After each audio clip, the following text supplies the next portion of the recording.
Hello, everyone. Welcome to another Monday live stream. My name is Shane Olson, and today we're going to be sculpting this super duper fun character from my good friend Joe Olson. No relation. I used to work with Joe at Avalanche Software, and he makes some of the funniest characters I've ever seen, and this is one of them. So I've never really, well, I've modeled one of his characters before, but I've never really taken the time to model one. So I wanted to try and do one today. So welcome everyone. Welcome to a new character, new live stream. Here we go. Hey Brad, how are you guys doing? Welcome. All right. As usual, start with a sphere. Good old sphere. Sphere's your friend.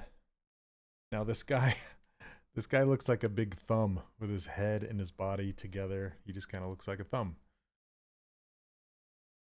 So we're going to make him a thumb. Give him the skin tone.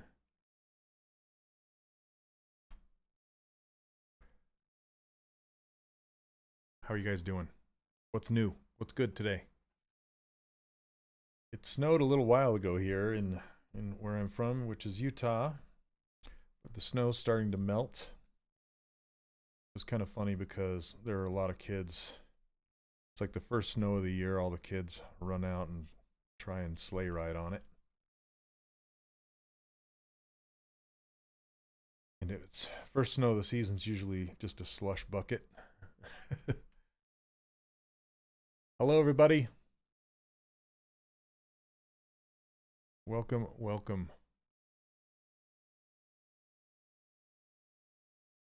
Okay, I'm just trying to get this whole like body shape happening.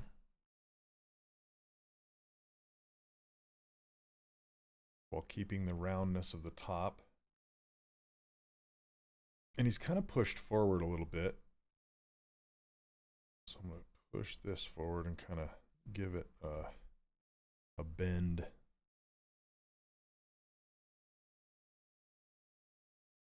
It's rained most of the day up here in northern New England, so nothing new. Yeah, typical, huh? Okay, I'm going to try and clip curve the bottom of this flat. And this is being dynamically subdivided, so the bottom looks a little chunky because this is what it really looks like. It's just being dynamically subdivided a couple times. And I think I'm going to go ahead and apply those subdivisions and then kill the lower subdivision levels by going to geometry and just hitting delete lower on the subdivision levels. Hey Justin, how you guys doing? We get snow once every 50 years. Oh, in New Zealand. I thought, well, I guess in some parts of New Zealand there's snow, right? I thought there's like penguins and stuff there. Don't they love the snow? Hey George. Welcome. Good to see you. Okay. I love how his shirt is just kind of a band. Like just a band wrapped around the bottom of this thumb shape. This character just makes me laugh. He's hilarious. I hope I can get the eyes right. He's got some crazy eyeballs and the ears back and just this big flop of hair. It's a lot of fun. Okay, so for this shirt, I'm just going to get a cylinder. Deep Space Brazil. Hello. Nice name.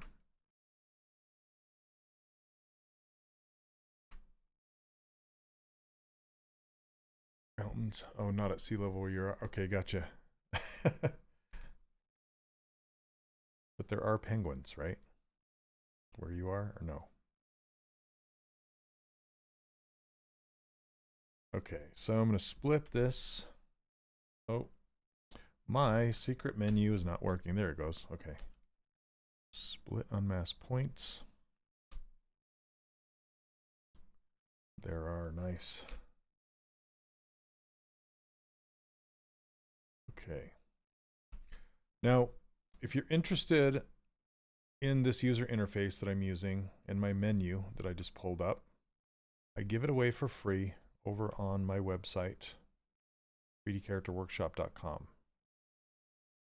And speaking which, I am having a Black Friday Cyber Monday sale on my course right now. It ends tonight, where I'm giving a whopping $200 off the course cost. I don't usually discount it that much.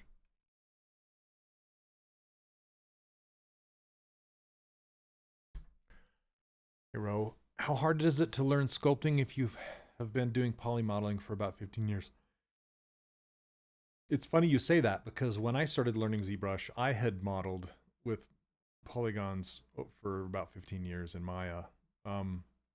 And for me, it was, I'll be honest, it was quite rough, because coming from Maya to ZBrush, I had a lot of expectations going into it, because, you know, I modeled things a certain way, like moving vertices and stuff around, and I was met with kind of frustration. I'm not gonna lie, but back then there was hardly any training out there, and now there's a plethora of training. There's a lot, including my training that I teach. But I mean, on YouTube, on Z Classroom, all sorts of training out there now, and they have the Z Modeler brush, which is very similar to poly modeling. It's got some different functionality, but it's similar. And now I do like moving vertices, but when you're doing a lot of vertices like this, you know, it becomes cumbersome. So it's much easier to grab a brush and just move it around. So it's become a lot easier for me now, and I don't think I will ever go back, although it's nice to have that knowledge, because it does apply. Okay, I'm gonna just gonna fill this with the skin color so I can grab this like a brown tone here. Maybe this. Fill the shirt with this brown color.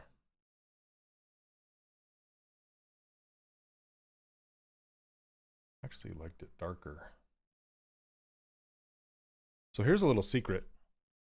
When your object does not have color applied, like filled, if you haven't filled it with color, it will just take on whatever color you have here, but it won't fill it up. So what that means is, if I show my concept art right here, I have this loaded in through Spotlight. You have to show the ring. You have to hit Z or Z to show this ring, and as long as the ring is showing, you can hold down the letter C on your keyboard, and you can eyedrop the colors off of here. And you can see how that object's colors are changing, like so. And notice how it's not sticking, okay? So basically we can dial in our color like that. And then if you have a different object selected like this one, it's actually going to give you a darker version. So if I were to select that object, see how it's lighter? This is the actual color. You can see the color here and the color here. But if I arrow up to select this object, you notice how it gets darker. That's just an indicator to show you which object you have selected. But if that object is filled with a color, it won't do that functionality. But what's nice is when it does get a little darker like this, you can eyedrop from that, and it will include that darkness.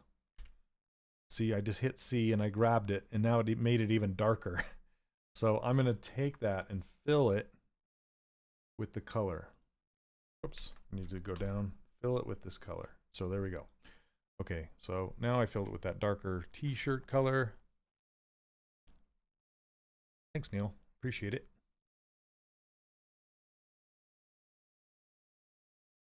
And I can just kind of go around here and adjust the thickness of that shirt to match the base.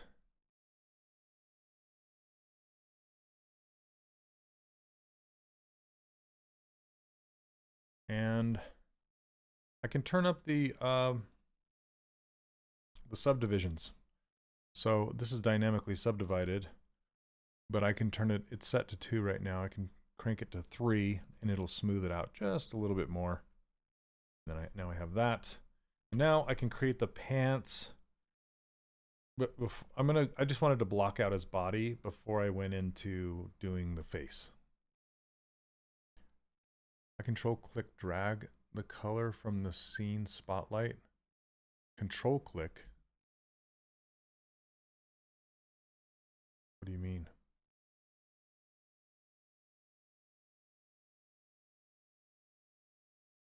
I don't understand that tip there, David.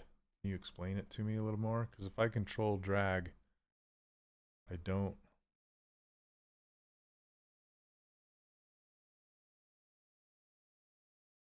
So, Raul, it's 3dcharacterworkshop.com, and then just go to the course link. I think Neil, well, I'll post one in there for you.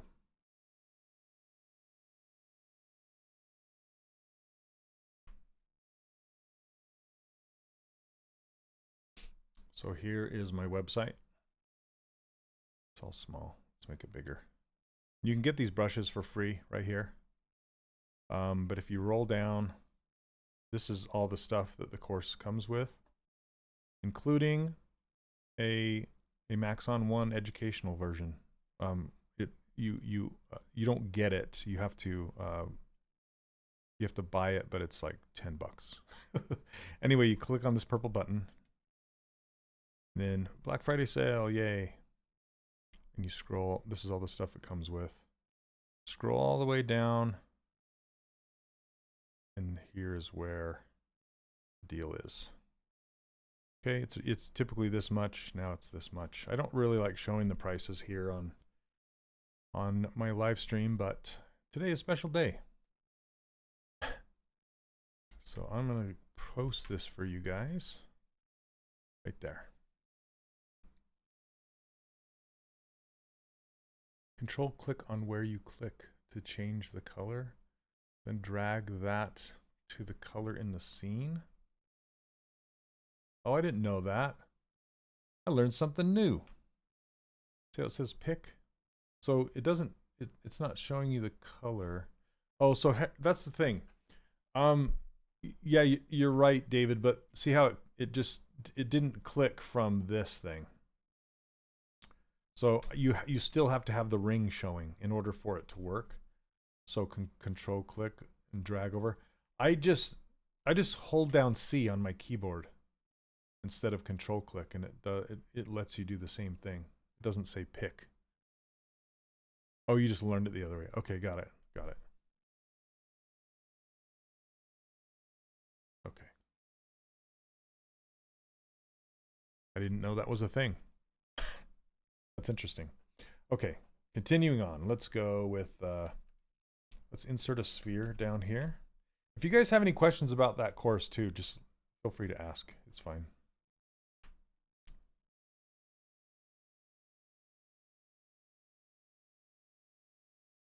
And now I can squish this up in here and put it about like that. And there's his pants. Thanks, Justin. I have a lot of my students in here today. Appreciate it. We have a very robust Discord server. I can give you a little peek of that too, if you want to see it. This is what the Discord looks like. So has all these channels. This is the 3D workshop and some general stuff, some help stuff. A lot of people hang out in these sculpt rooms live and chat and sculpt together. It's really cool. And then this is, you won't see this because this is my mentorship. I also have a mentorship that I don't really advertise. I mention it once in a while.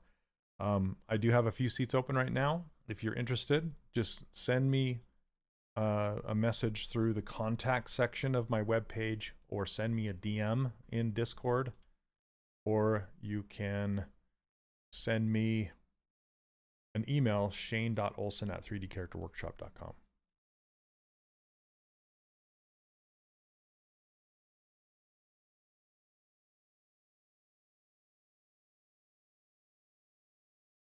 Okay.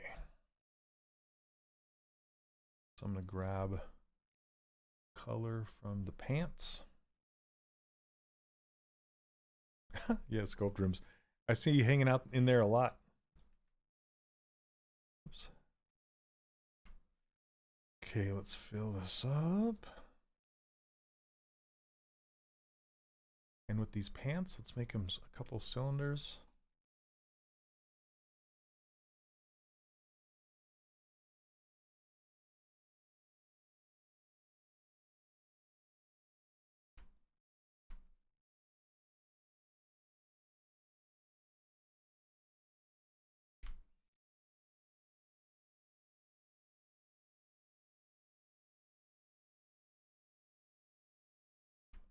Okay, I think that's going to be good enough there. Keeps me honest. Yeah, it's fun. It's fun. I need to hang out in there more often. I am actually going to do, I'm thinking about doing like scheduled sculpt times so we all know we can all show up and hang out together, so it's not just maybe people showing up, maybe not, who knows. Okay. Have to do a poll on when is a good time for everybody. So there's the pants, and then let's do another cylinder for the legs. Let's do, I'm going to grab a color from the skin.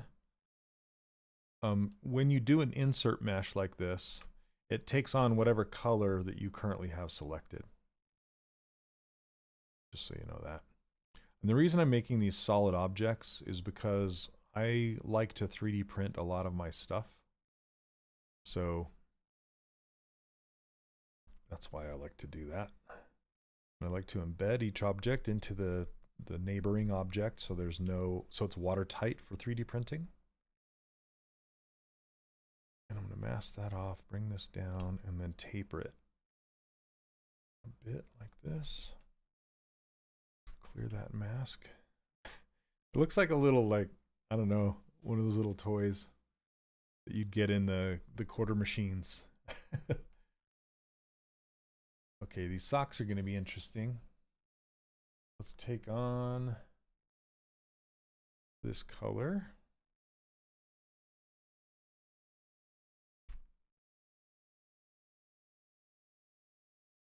And shrink it on down.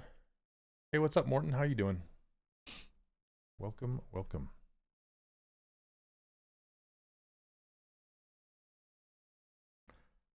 I don't know why I have my headphones on. I'm not listening to anything. I need to. I think last time I tried to light something up music-wise, it played through the console so you guys could hear it, but I think I have it muted now. Okay. What should we listen to? Here we go. Is it playing? Can you guys hear that music? Okay.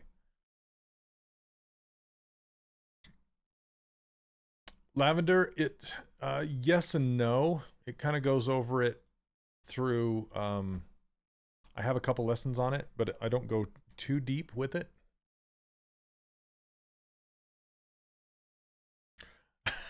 Morton, that's so true. Yeah. Don't talk to me. I got my headphones on. Okay, so with this, the shoes, I think I'm just going to go. Okay, let's see. Let's see how black that is. Okay, that works. You don't want to go 100% black with these things.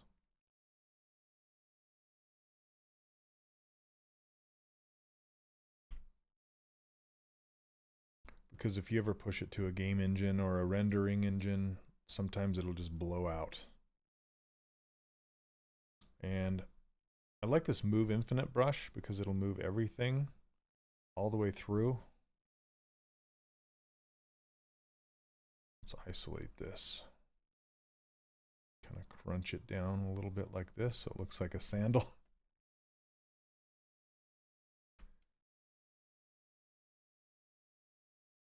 And then I want to chop off the bottom, but I want to bring, see how this turn is kind of curving underneath?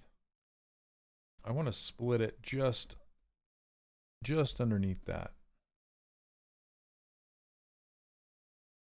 So clip curve, like just right there, I think.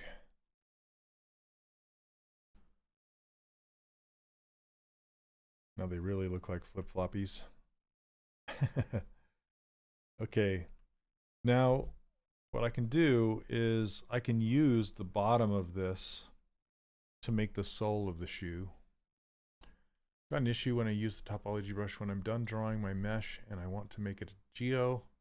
I set the brush scale to 1, but then it doesn't register my click. Just try it a couple times. Sometimes it doesn't register. Just kind of do it a few times and eventually it will. It's not supposed to work the way it works. It's not like a solid feature. It's just so that's why it kind of takes a couple times.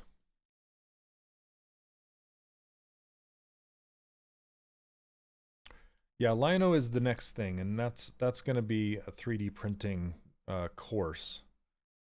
And I've been meaning to do it for quite some time, and I've got it on my calendar to get it done.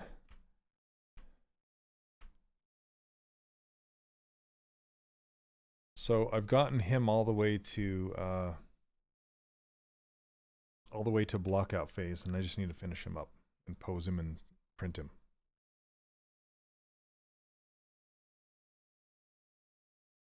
And that comes with the course. So if you pick it up today, you don't have to pay anything extra for that. It'll eventually come with it. I just got to finish it up. I've been saying that for a long time. I just need to do it. Okay. So basically I'm going to grab the select lasso, hold down Control plus Shift, hide it, hide that ring, that loop right there, and then do a auto groups, because auto groups will put islands into their own groups, and since I just made 2 islands out of these shoes, it will make a new polygroups. I'm going to turn off dynamic subdivisions for a second, and then let's see. I'm going to mirror and weld this first. Let's turn off local symmetry, mirror and weld. And that will just take whatever's on the left and mirror it to the right, so it's mirrored polygroups. But there's a little ring, a little polygroup ring right here. And I don't necessarily want that, so I'm going to put them in the same group. And now I can use the soles of these shoes to be the actual soles. So the bottom of the top part. Morton, yeah, that's funny. Yeah, I have some thoughts, but I'm not loot boxes. But I'm putting most of my attention these days on my my mentorship, which I do have a couple seats right now. So if any of you guys are interested in it, and I'm really interested in people that are already pretty good, but you're possibly struggling to get into the industry. That's the people that I want to help get into the industry. But if you're a beginner, it's probably not good for you. And the course is good for you if you're a beginner. Okay. So I'm going to duplicate this body. Here, let's save it, actually. Save as.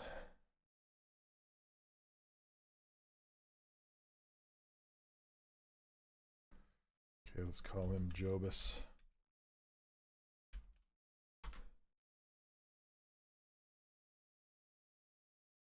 Okay, so I have this body, I have this set, like these clothes. I'm just going to duplicate this whole subtool. Duplicate. And then delete everything that's not the sole of the shoe, like this. So it's just this flat polygroup. And then we'll delete hidden, so everything goes away. You want to take the courses first? Yeah, that's the plan. Is basically if you're take the course first, and then when you're ready, join the, I call it the acceleration program. I wouldn't say I'm a beginner. I have been selling 3D printable figures for about a year now. Perhaps the course isn't the best choice for me personally. I mean, if you're pretty competent in sculpting characters already, it's like a beginner to intermediate. There's some advanced things in there. Mainly for like game characters, but for 3D printing, not so much yet. Okay, let me go extrude, polygroup all. I'm just going to extrude this down. Whoa. I think this is a little bent over here. So I'm going to flatten this even more. Whoops. Let's go clip curve.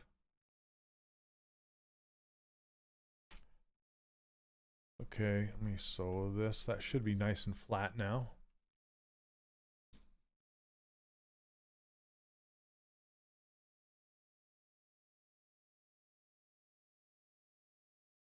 Yeah, it's so the acceleration program is not, it's not cheap compared to the course by any means, but it's cheap compared to big box schools like the Full Sails and Art Institutes of the world, right? So if you're trying to avoid getting into debt with student loans, but you still want to break into the industry, that's what it's about. That's what I'm doing it for.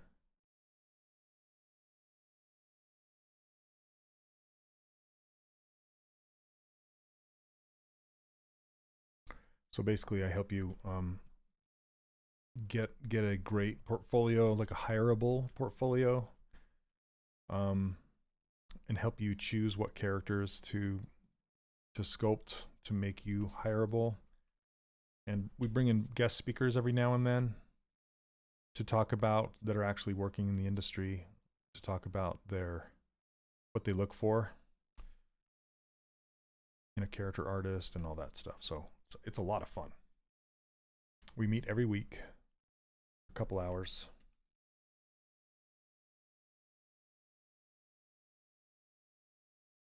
We talk about new techniques, new softwares, all that stuff. Oops. Character feedback, portfolio feedback. So if that's something you're looking for, let me know.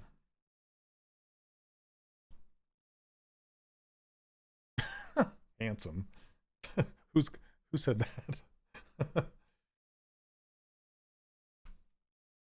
Okay, this is an interesting.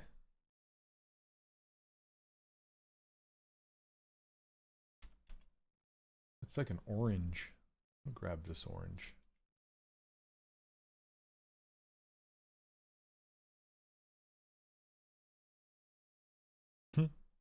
Orange souls.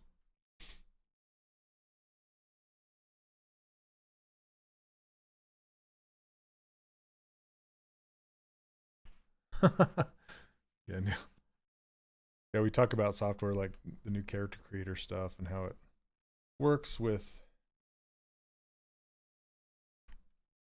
ZBrush hand in hand. It's really fun. Okay, I'm gonna go mask this off.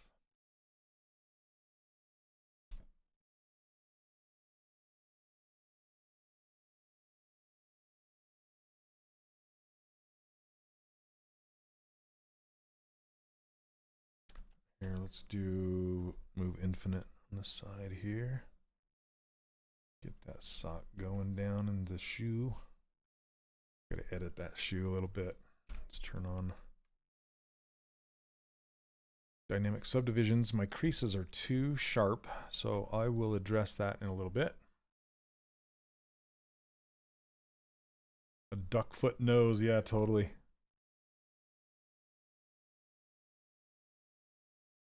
Or like a Kermit collar. You know, Kermit's collar. It's like a Kermit collar nose.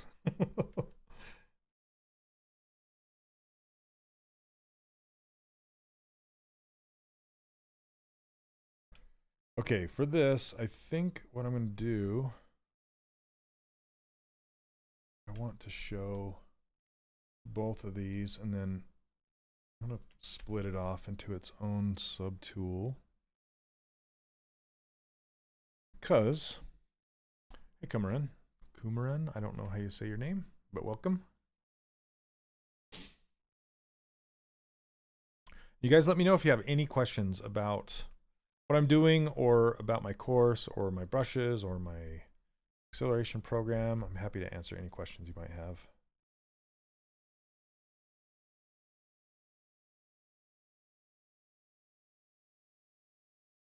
Oh, I didn't mean to do that.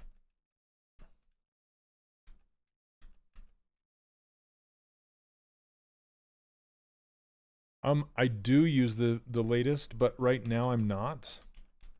The only reason is because I forget to, because a lot of my students are still using older versions, so I typically use older versions just because it's already on. Yes, I do use the latest version. Okay, what I want to do with this is I'm going to subdivide it. So actually apply the dynamic and then delete lower so it's very dense. And I kind of want to do a mask right here. Oops, hard to see when it's black. Yes, it does, Lavender. I talk about rendering in ZBrush, and I also have, well, I don't want to talk about it too much on this live channel because this is Maxon's live channel. But just very shortly, I'll say it comes with a Blender plugin, and I talk about rendering in Blender during the training of that. Okay. But I can't talk about that too much here. You can understand. Oops, I'm gonna go like Control W and make that its own thing. Okay. CC4 does work with the latest version, and there is a bridge between character creator and the latest version, and older versions as well. It works with a bunch of them.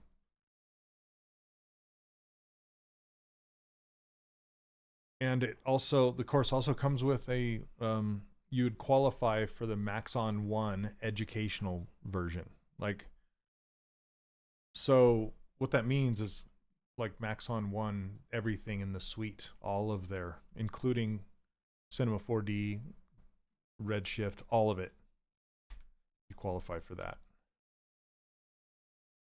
I mean, that costs more than the price of the course itself. So if that's any indication. Okay, I'm going to ZRemesh this.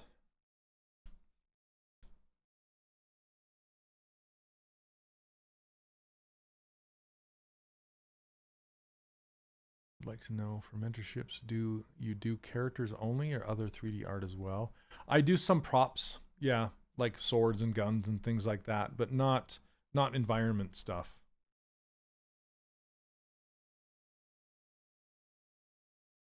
It's Maxon 1 educational version, so not the full version. Just know that. Okay, so ZRemesher, keep groups. I'm going to turn smooth groups down a little bit and ZRemesh this.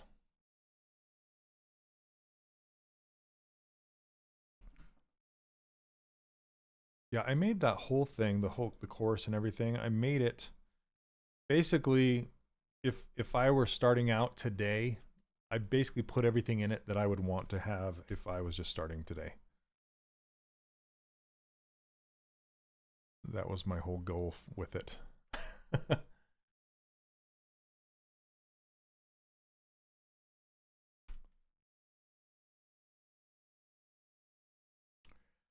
Yeah, I don't, so my course is not accredited, so I don't qualify for a Maya license with my school. but Maxon was super generous to allow me to qualify for the EDU version of Maxon 1.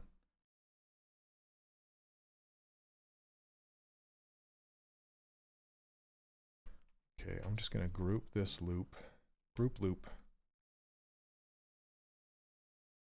You want the colors to be very different from each other. Like you don't want two oranges together because it won't always, it will sometimes ignore the polygroups if they're too similar. I stored that hard surface video of yours, but haven't opened it yet. I'm scared to. Well, what are you talking about? What hard surface video? Are you saying you started it? Stored or started?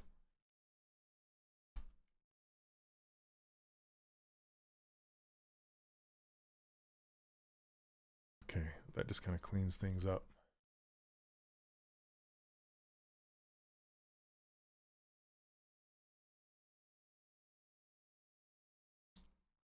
Group loops? Okay, yeah, I just wanted to kind of create a circle right here. Stored it. Oh, gotcha. Because I want to kind of pull up the sides of this.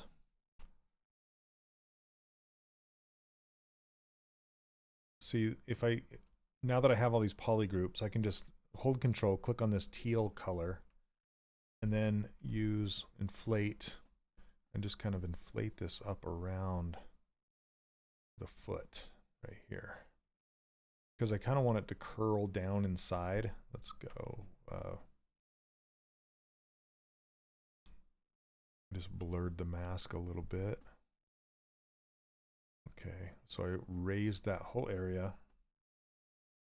And I don't want to accidentally touch the bottom, so I can mask this and then invert the mask. So then I won't, while I'm pushing and pulling on this, I won't accidentally pull through the sole. And then I just kind of want to push this and gather it around the foot.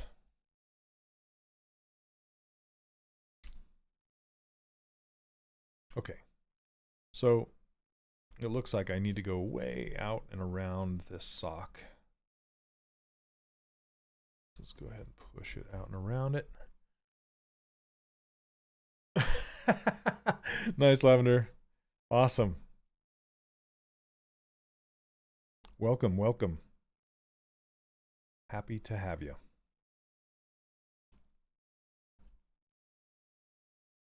I've been running my workshop for the last 6 years.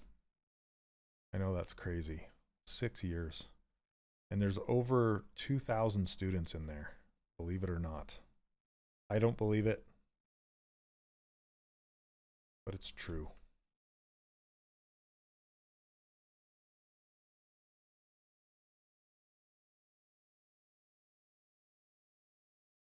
I never thought that that's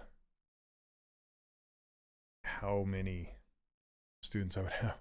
Here's where some of the first brushes and UI demo. Nice. Your videos always be linked to YouTube, right? What are you talking about, Will?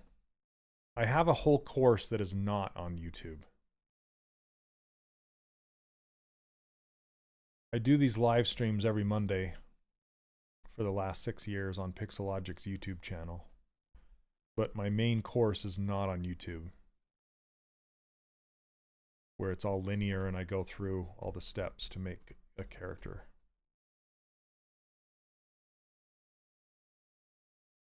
From start to finish. In 2 cases, all the way to a game character with baking, retopology, UVs, the whole works.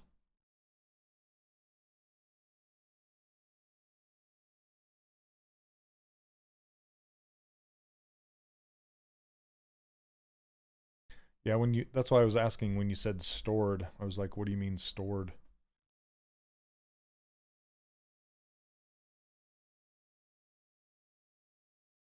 But I can see if you're talking about a YouTube video, that makes sense. Plan to get a job eventually. No, it's probably not entry level as a character sculptor.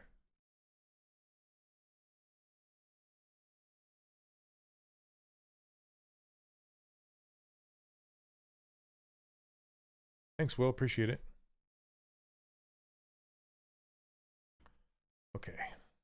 So when you do a ZRemesh, it will strip the color off. So that's why it took on the orange that was already there.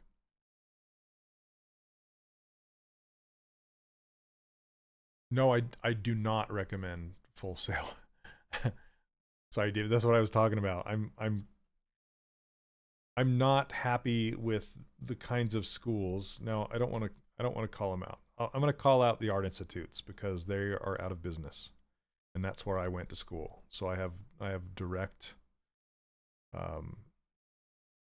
experience with that school, and all I ended up with was debt, and I had to learn most of the skills on my own. Most of the instructors from there had not worked in the industry before. Some of the instructors were even students that had graduated and became instructors instead of going to get a job in the industry. So I did not have a good experience with that, and that's part of the reason I made my course, is to combat against that. And I know it's not just the art institutes, it's other schools. And yeah, I don't want to specifically speak bad about other schools. I just know that it happens often. So that's why I created my mentorship, is so people could learn all they need to know about getting a job in the industry without getting into crazy debt.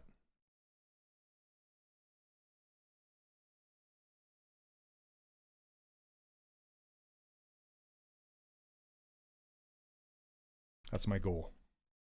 Hey, what's up, Leo? How you doing, man?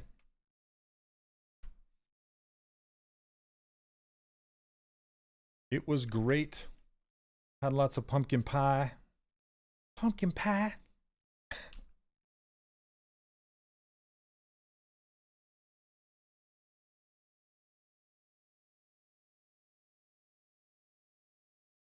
Sorry, I'm spending a lot of time on these stinking shoes. I need to move on. How was yours, Leonard? Did you have a good Thanksgiving? Thanksgiving. Now I need to make a gibbon, like a monkey, for Thanksgiving. Thanksgiving.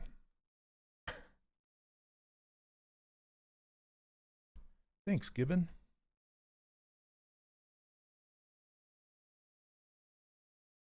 Okay.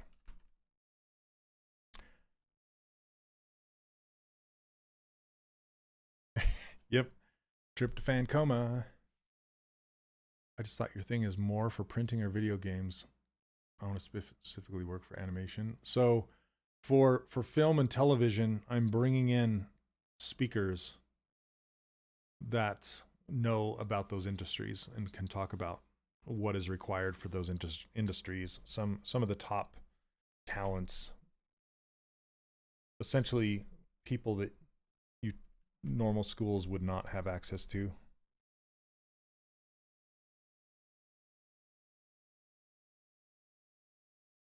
You got your bachelor's degree from Art Institute as well. So did that do anything for you?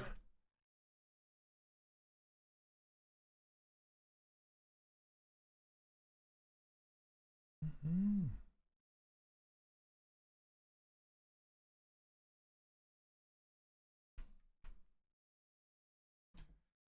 Besides mountains of debt. Sorry, I'm a little grumpy about it. Okay, so we got the body, got the feet. Not going to do the details on the socks or this little bit yet. I'll leave it for later. We could do his little hands coming out and the little fingers. But I think, let's see, it's been 45 minutes. So let's get into the face. Managed to get a hold of Peter Chan. Oh, Scott Eaton's fantastic. Yeah, David, exactly. That's why. That's why I'm doing what I'm doing. You ever mess around with taking one of your stylized characters into Character Creator, iClone? Yes, Zach, yes. Do you want to see? Here, let me light it up and I'll show you. So I did a caricature of myself And I also took one of the characters that I made during one of my live streams and pushed it over there as well. It's so much fun. It is a blast. I love using their base mesh and just wrapping it around my sculpt. That's my favorite. Because then I can animate it very quickly and give it facial expressions. I can even drive the face with my iPhone, like mocap. It's so fun.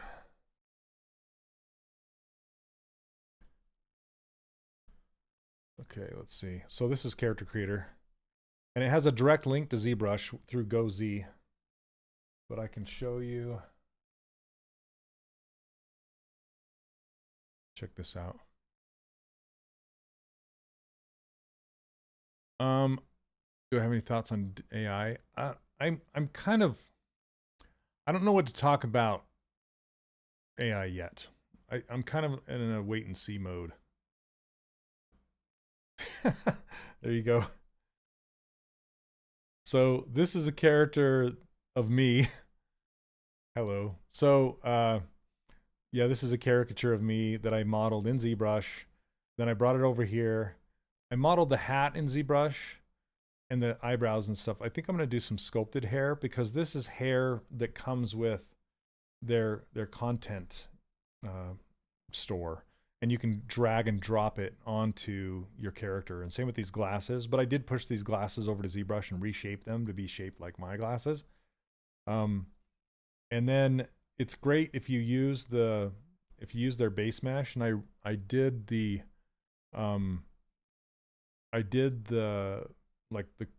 proportions in ZBrush, and then I dragged and dropped some of the the t-shirt and stuff on here. And then you can just drag a motion off onto the surface, and then you can play it like this. This is kind of a test to test the the motions and stuff. I gave him some big old teeth, and it's so much fun. But Paul, this is the answer. This is I love to rig and animate in here these days, so because it's so easy, you just do it. Okay. Anyway, you can't really send over characters like this. I mean, you can and you can rig them with AccuRig, but it's not going to give you the face. So you have to set up the face manually in there. You can still do it, but it's manual. If you use their base mesh, their Character Creator base mesh, you can instantly have it rigged. Yeah, Michael Pavlovich series. Yep. Yeah, it's amazing. It's really cool. Hey, what's up, George? How you doing, man? Yeah, it's so much fun. It is so much fun. Here, I'll show you one more. This is because this is from one of my ZBrush live streams. So let's see.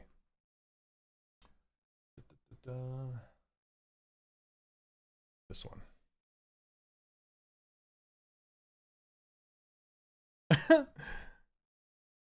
Thanks.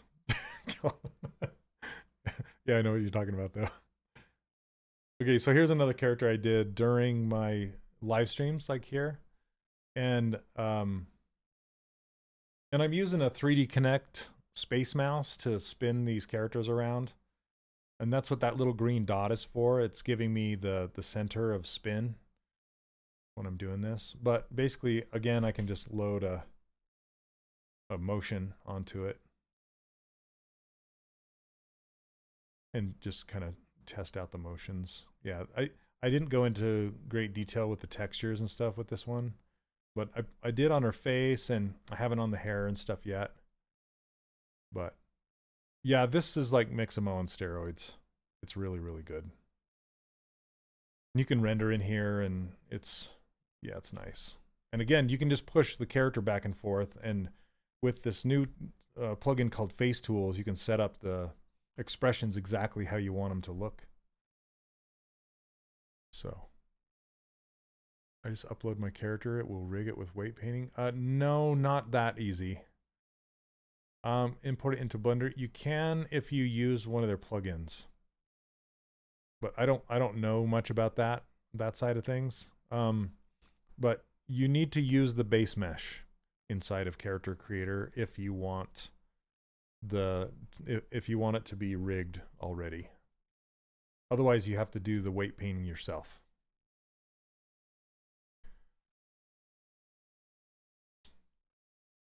No, it's not free. Yeah, they got a Black Friday going on right now. Super good deal. Okay. Let's get his arms going.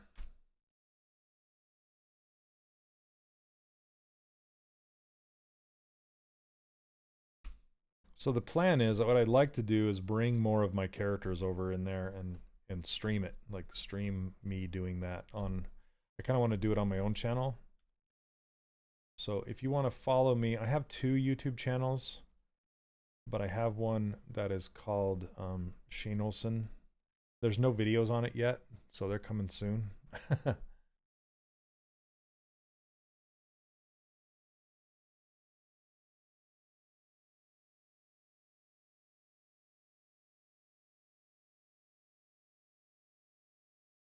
George, I haven't forgot about you. We still need to yap. just been crazy busy with all this stuff.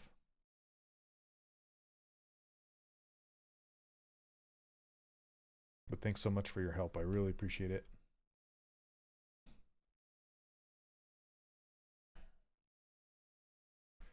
Look at those fingers, those little nubbin fingers. Those are hilarious. You animate your character in Maya, for example, and then import the animation into Unreal in a scene. How do I match that? That's above this live stream. Like, I'm just kind of showing how to sculpt characters. So yeah, that's a big question with a very, very long answer. So I don't mean to say I can't answer it, but not during the live stream. So George, I do, but I need to train my brain to use it more. And the really great thing about the Space Mouse is when you move between software, the navigation stays the same. So I can use this and the navigation is exactly the same in here as it is in Character Creator, as it is anywhere in any other 3D software, because it's using that same knob. So when you go back and forth between animation programs, and it's like, okay, what are the keys I need to use to like spin around and go up and down and all that stuff? Well, the 3D connection mouse will help you in getting, so your brain doesn't get confused on that stuff.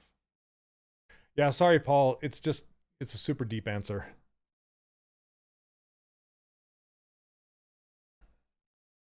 Okay.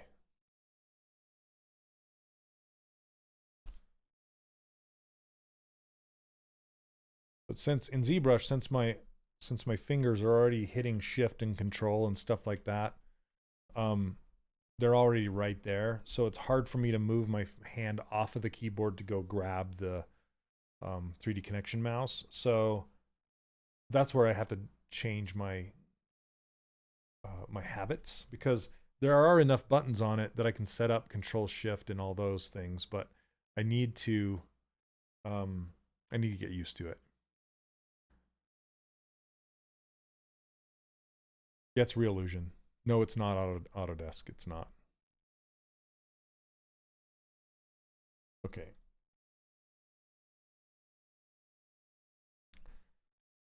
So I'm going to use this arm to create the sleeve.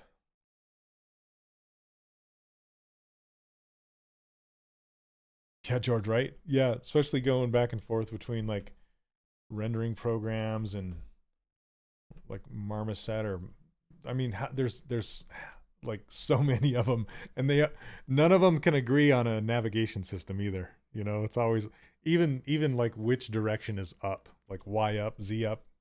Just make up your minds, get together in a room, fight it out, and come to a conclusion, and then stick with that. But for now, this kind of evens that playing field, so you don't really it doesn't bug you.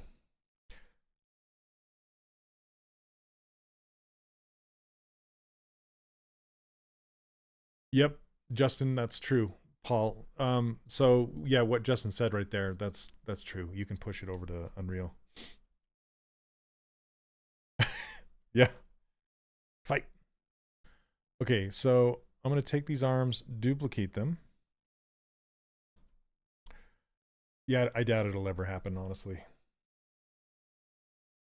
Okay, so I need to delete an edge loop. I like to say I'm gonna delete everything that's not the sleeve, because the sculptors of yesteryear, they used to say, you know, you take a piece of marble and you remove everything that's not the sculpt. It's really funny.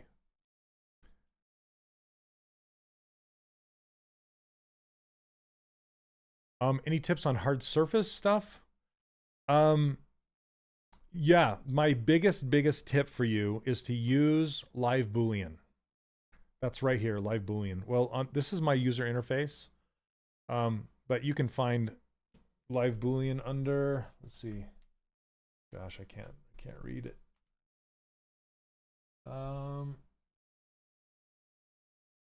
It's under render Live Booleans. So it's under this menu right here, Live Booleans, render Booleans, right there. That's where your button is to turn it on. And basically, again, it's a lot to get into today, but you can subtract objects from other objects, and it's really nice because you can create some very complex objects by deleting shapes from other shapes. It's so fun, and it's nice, and that's the way I do my hard surface stuff. Nice, Oliver, that's awesome. Congrats. Okay, getting lost in.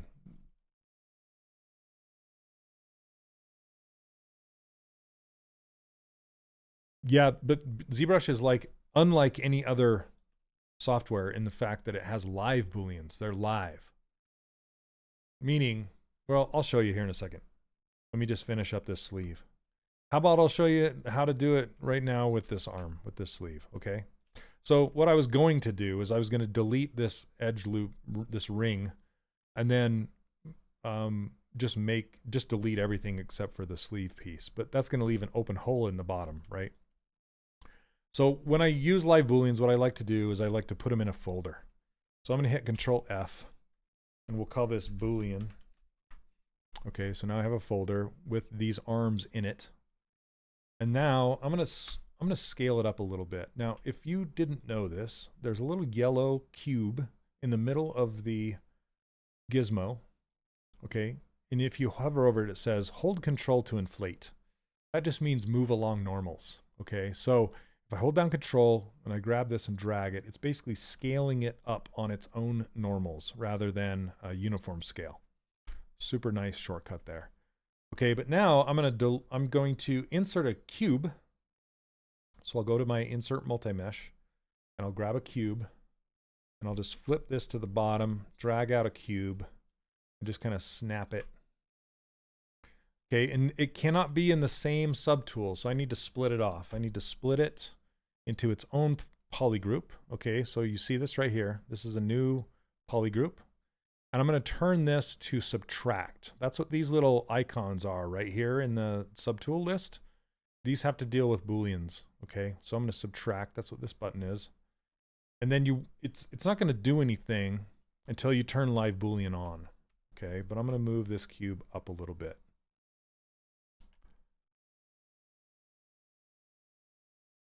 What? You can scale along normals. Yep, you can. You don't have to shout about it. I know you're excited. Does it no, it renders it that way. So it's like a preview, okay? So I'm going to turn on live Boolean. Look at this. Now, it turns to this kind of preview mode when you have wireframe turned on. So if I turn it off, you can actually see it getting cut. Now, you can see the other arm underneath it. Let me fill this with like a brown color so you can see it better. So let's fill this, well, I guess it's black. It's a black sleeve. So we're filling this with the black. Looks like it filled. Hold on a second. I don't want to fill the shoes. Okay, there we go. So now he's got long sleeves, right? So I'm going to grab the box, the cutter object, turn on my gizmo, and check this out. I can move it live. This is the cube. You can see the shadow of the cube. See that?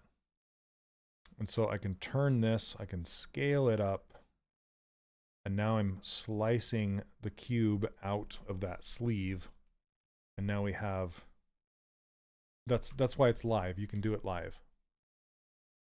Okay, so now I can grab the arm that it's cutting from, and I can scale it up even more. So check this out. Scale it up even more. Yeah, and so see the, this is what's crazy.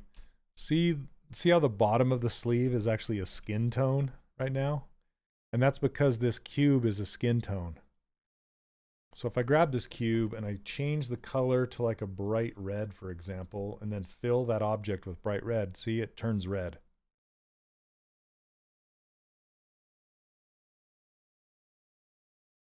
So there you go.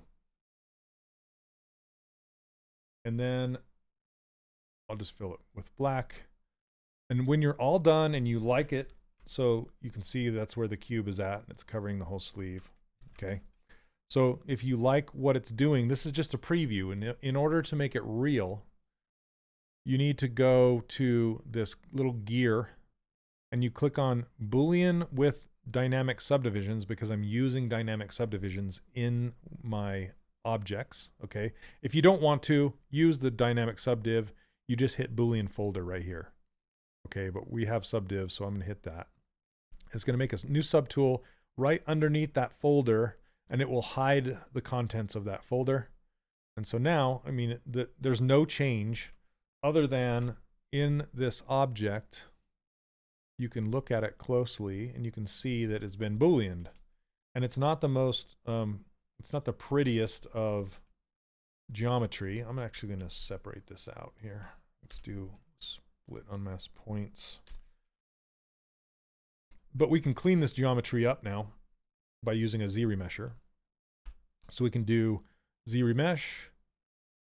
Whoops, that's not what I wanted. I want to keep groups. Keep groups, and I'm going to turn smooth group down because I don't want it to smooth in between these two very much. And I want to turn the poly count down to like 2000. Just try that. It might be too high, but we'll see. There we go. See, pretty clean.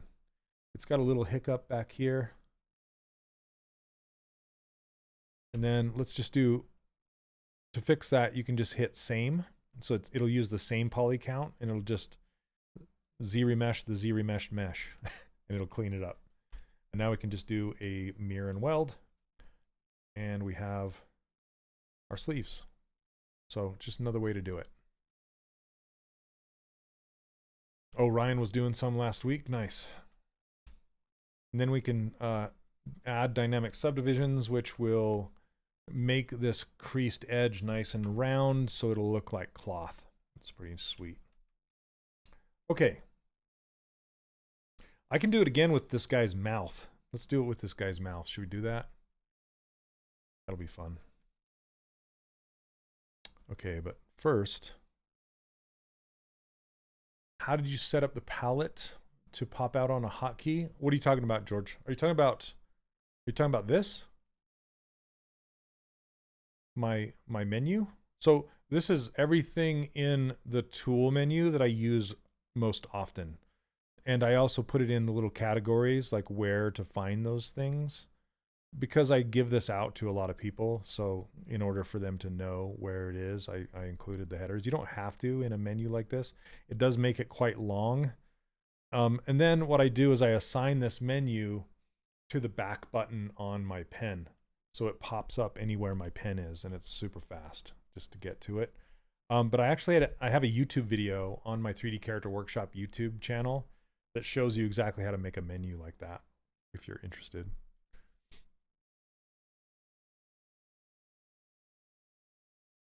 So you can either, yeah, you can download mine or you can do it yourself as far as that menu pop-up thing goes. Yeah, because the menu comes with the user interface. You can't install somebody else's menu. You have to install their whole user interface to get access to it. Okay, so let's do, looks like these sleeves are not filled with the color. Okay, now we'll grab his face and let's insert a cylinder. I have to check it out. I have a palette for scripts, but I didn't know you can set it to, oh, yeah, so basically it's just a menu. So it shows up here. So I don't know if you can see it. Here, let me hide my top bar. Okay. So see it says 3D Character Workshop, 3DCW right up here. It's just a menu and you set a hotkey to that menu. And that's how you do it. If that's your question.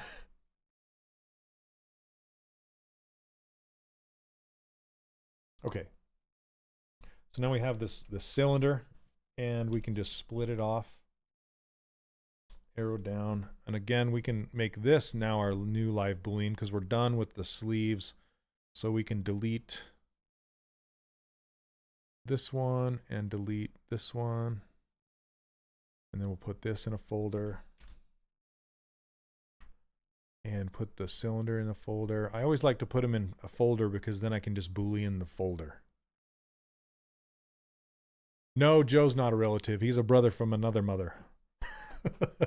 I used to work with him at Avalanche Studios. He's awesome. He worked as an art director at Magic Leap for quite some time. But he has the funnest characters ever.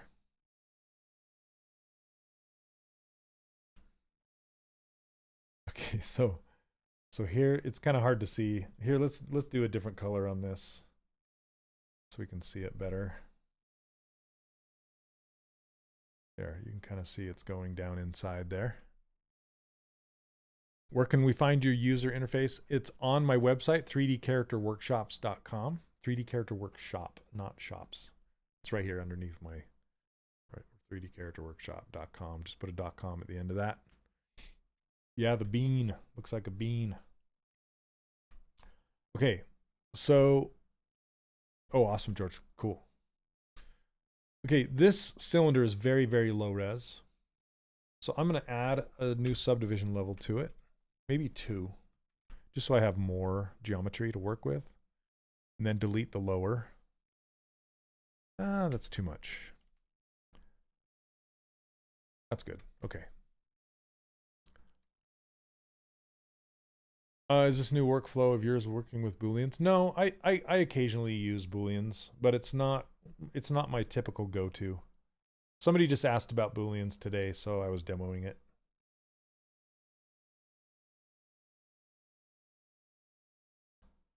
Okay.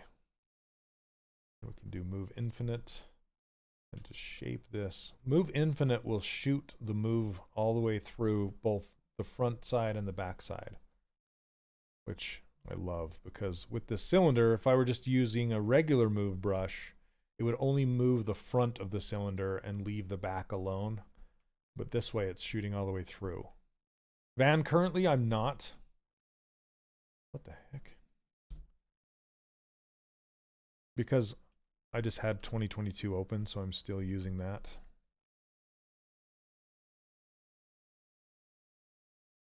Okay. And that's where I have my character creator plugins already set up, so I would need to reinstall those. Did I take advantage of any Black Friday deals? I did on my business side of things, which you guys are probably not interested in.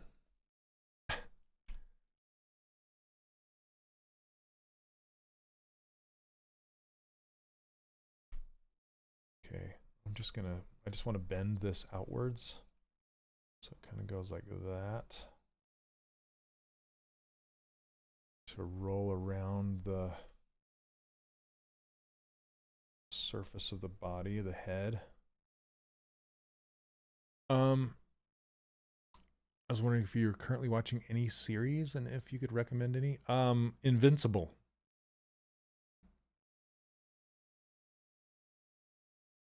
No, this is not how I do mouths typically. Again, I'm just kind of, I'm showing how you could do it if you're doing it with live booleans. And since this mouth shape is like perfect example of how to use live booleans to do something. Yeah, Invincible. I'm friends with Ryan Otley, the guy who drew the comic strip. Well, I'm not really friends with him. I know him and we hang out occasionally, but yeah, he's from Utah as well. And he shared studio space with a friend of mine. That's how I know him. He goes to Comic-Cons and stuff. So I'm just going to shrink this down so it tapers in the back of the throat.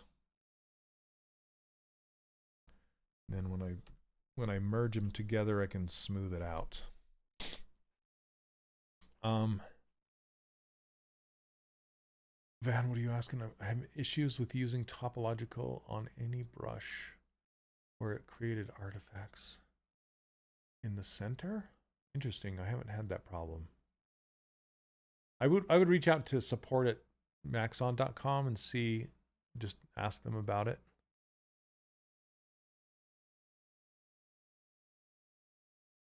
Let's see, jealous, just cool colleagues. He just happens to live here. Nothing, yeah, it's just kind of a coincidence. I'll check it out. I heard a lot about it. Never been able to watch it. I think it's on Amazon Prime.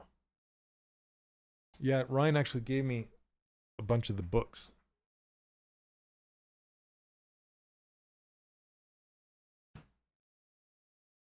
They're just sitting right here. They just happen to be sitting right here. Da da da. Yeah.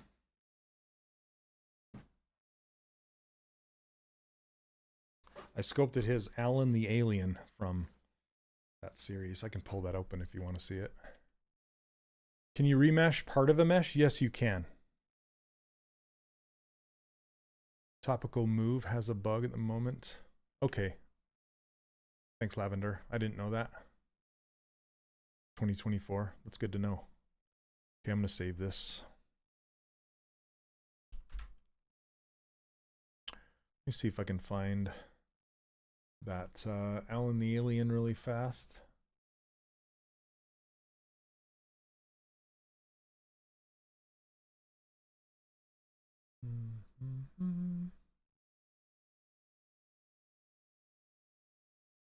Sorry, 1 second. Got to dig. There he is.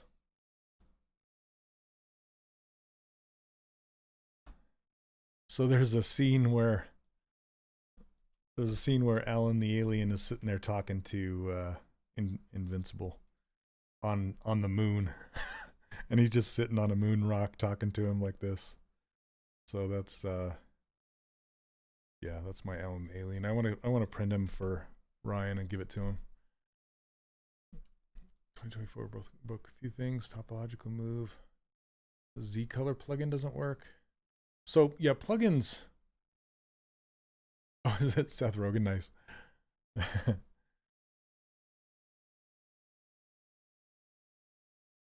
Yeah, he was fun. I sculpted him during a Stylist League live stream. So if you want to go watch me build it, you can watch that over on Stylist League YouTube channel.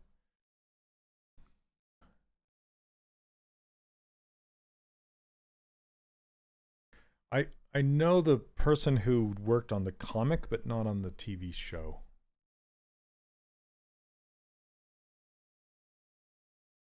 I like the idea of using a shape to define the mouth bag with a boolean instead of spelunking into the face. Yeah, it depends on how, you know, there's so many different ways to do things.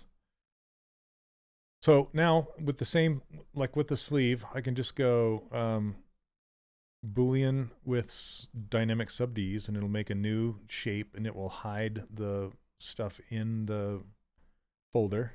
So now this is real, but this is vertex paint. So, whoops. So you can see around the edge, it basically does a remesh by union around this edge. And, oh, I'm going to undo that because I think I can set up my polygroups in the beginning. And yeah, let me try that again. Because I want the back of the throat to be a polygroup and then the edge to be a polygroup. So I'm going to see if I can do that here. Let me try it again. So I'm going to grab the cylinder. And then turn off live Boolean just for a second. I'm going to give this some polygroups. So I'm going to do polygroup by normals. And what that does is anything past a certain degree, it's going to add a new polygroup like this. That's too fast. Let's go. Just want to kind of smooth this out a little bit, clean it up. Hope you're doing well. Spoke to Karmika yesterday. Pointed me in the direction of Z Classroom. Nice. Any advice for myself who wants to get good with stylized characters? Well, funny you ask. I'm doing a Black Friday / Cyber Monday sale on my course right now. It's $200 off until tonight. So if you're interested, if you're really interested in learning stylized characters, I have a course on it, a full course. Teaching you everything you need to know about how to make stylized characters. But for basic ZBrush functionality, Z Classroom is some great training there.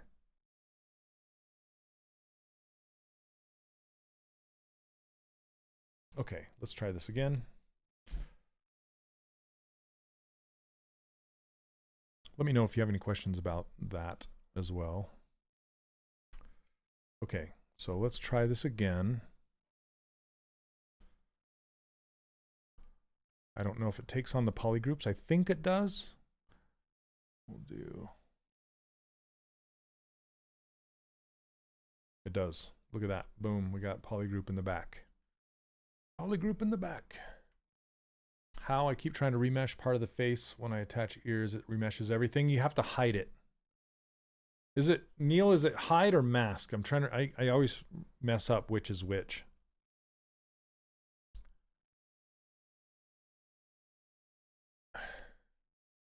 All right, Leornock. I don't know how to say your name. I apologize. Hide to remesh. So yeah, so hide your objects. And not, it doesn't work with masking. It works with hiding.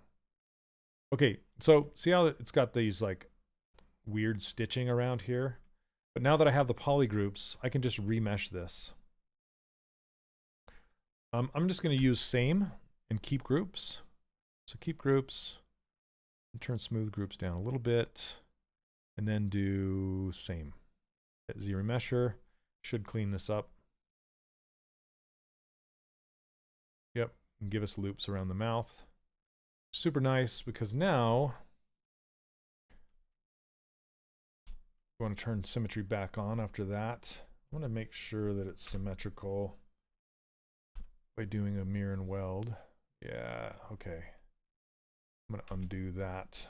Make sure symmetry is turned on while I do the Z remesher.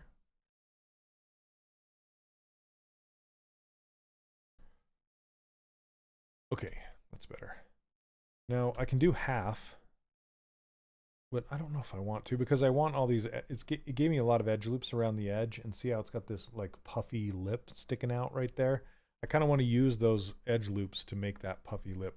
I know you mentioned selecting remesh subtract in the subtool menu. Is the order of tools in your Boolean folder important? It is. Thank you for asking. So what I usually do is I put the thing I want to subtract from on the top and the thing I want to subtract out of it underneath that. And then there's also one more little thing to be aware of is there's this little start arrow right there. Basically that is a gate for Booleans. it will stop at that start menu and continue from that start menu and go down. So you can have multiple different kinds of booleans in the same folder, and you can start and stop them.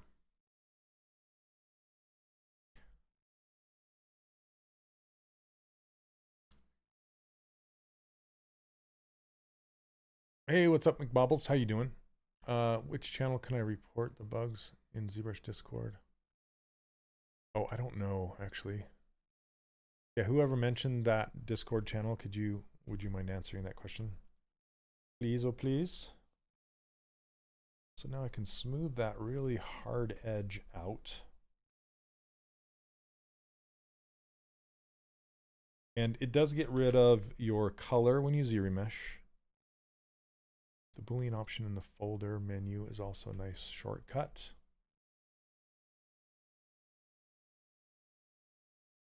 Are you talking about in the folder right here? So Boolean folder will Boolean everything in the folder, but if any of your objects have dynamic subdivision, you want to use this one. That's what this stands for, with dynamic subdivisions. And my stuff did have dynamic subdivisions, so that's why I did that. Okay.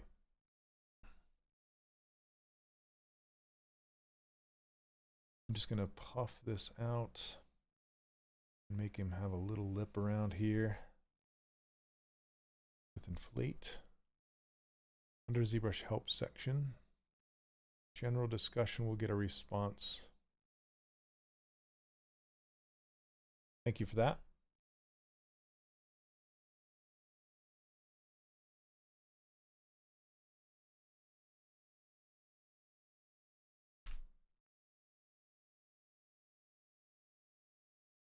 This guy cracks me up.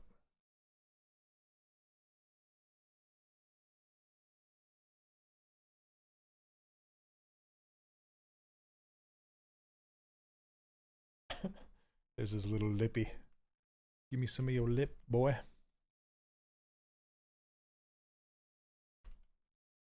Turn smoothing back up so we can smooth the interior down.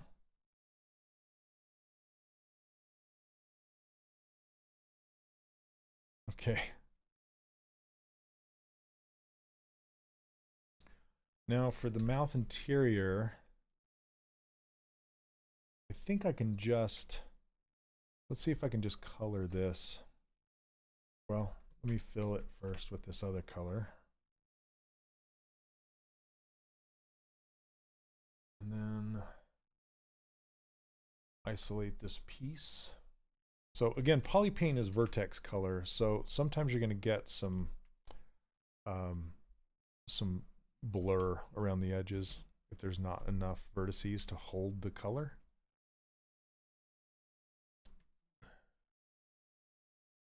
ZBrush with keep groups and zero smoothing. I don't do that if I have organic shapes, because zero smoothing will kind of give me some weird pulls sometimes. So I'll just turn the smoothing down a little bit, but not clear to zero. I will if I'm doing hard surface stuff. Like if I'm making guns and things like that, I'll turn it to zero. But if I have some organic things, then I won't. Okay. Saying the same thing twice. Come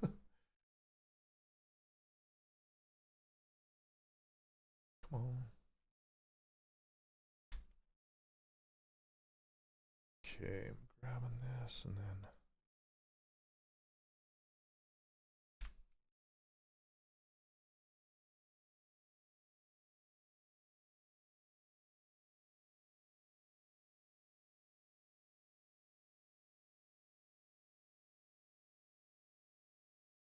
okay. Bring that forward a little bit.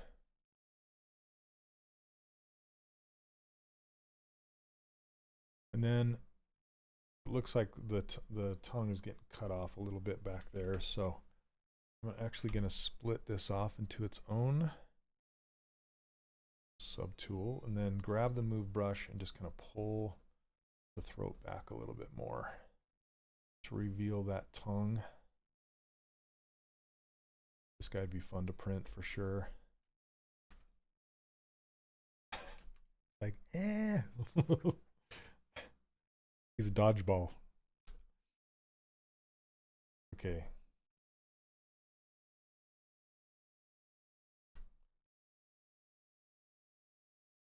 Whoops.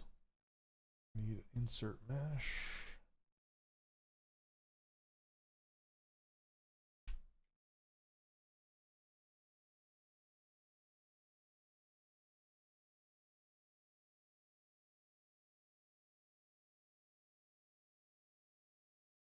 To move his tongue back. I want his teeth to be just barely inside the lip. Maybe thinner. Yeah, something like that.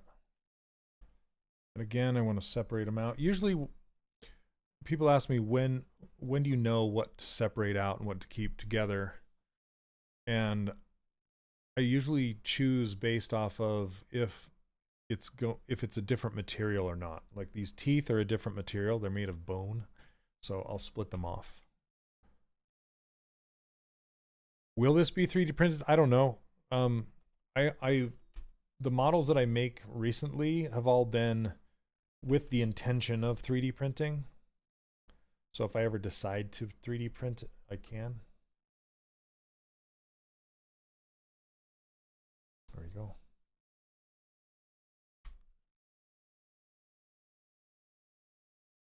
A little closer, a little taller. I want the apex to be kind of hidden where it starts to curve back down underneath. Yeah, a lot of these characters behind me are characters that I've sculpted and printed.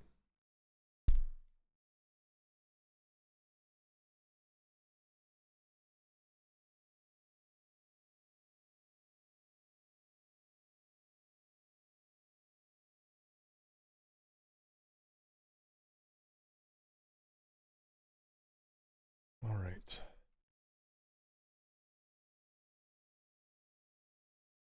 You know his teeth are a bit asymmetrical, so I'll move them around here in a little bit. I kind of wanted to get him in place first, and then we can duplicate this. Duplicate. And then I'm going to spin them around. So turn off symmetry, center this, reset it. And you can hold down shift to snap them. Put them up here. Kind of match up pretty good, but I need to move them around. And see, they're all in the same poly group, so they're hard to select. So I can just do auto groups and then mirror and weld. It'll make them symmetrical. Thanks, Van. I appreciate it.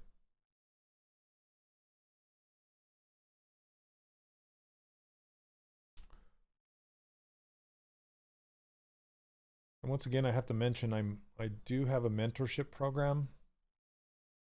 If any of you are like on the brink of breaking into the industry, but you're having a hard time doing so, I made a mentorship to help you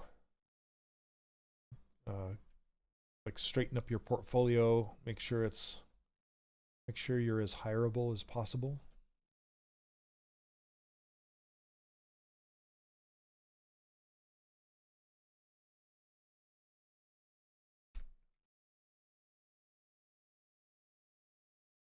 Okay, so if you want to know more about that, feel free to send me an email through the contact section of the 3D Character Workshop. Or if you're already a student, you can send me a DM to ask me about it. Or you can send an email to shane.olson@3dcharacterworkshop.com. Be happy to answer any questions you may have about it. But I have some spots available.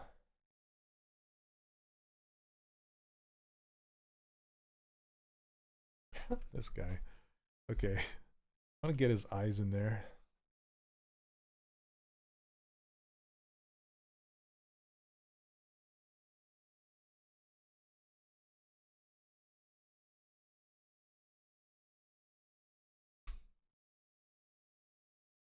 keep these round and just kind of embed it into the surface here. Maybe get his nose in there to really measure it out.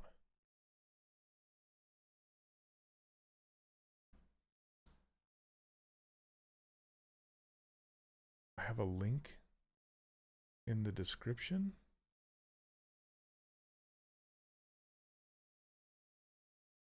Sorry, hold on a second. Where do I have a link?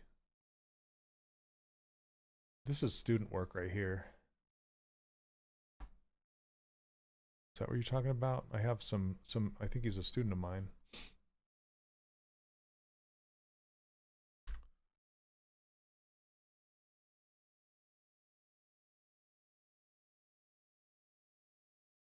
Oh, Rodolfo Silva. So where is his, I know, yeah, I met him at the ZBrush Summit a couple times. He's an environment artist from Portugal. Yeah, this guy. Yeah, he was at the ZBrush Summit this year. I have a link in the description of what?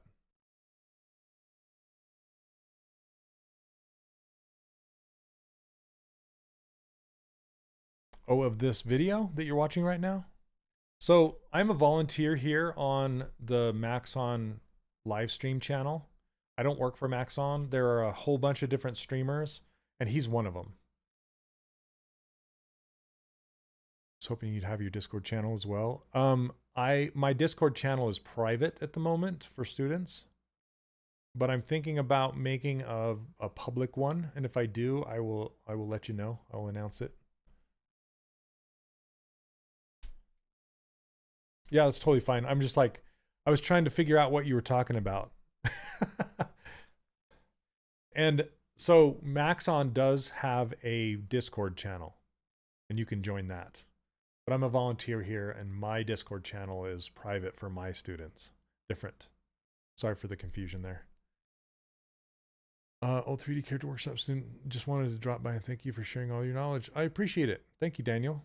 Just got accepted into a game company as a 3D character artist. That's so cool. There you go, guys. There you go. It can happen. I appreciate it. You made my day. I'm going to snag that if you don't mind. I'm always looking for testimonials. Thank you very much. Well, congratulations. That's amazing. That's great.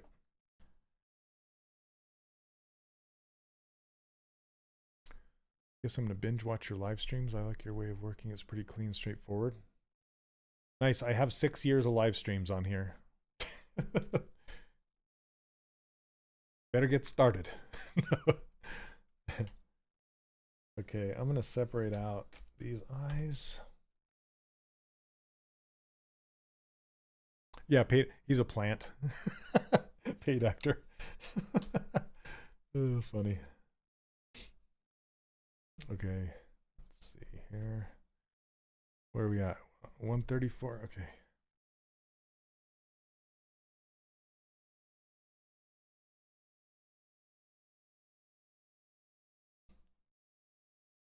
To fill this, make sure it's filled. Let's put that fun nose on there. Makes me laugh, paid actor. Okay.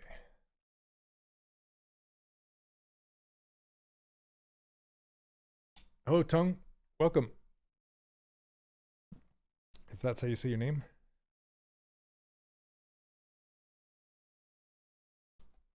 Turn live Boolean off for a minute.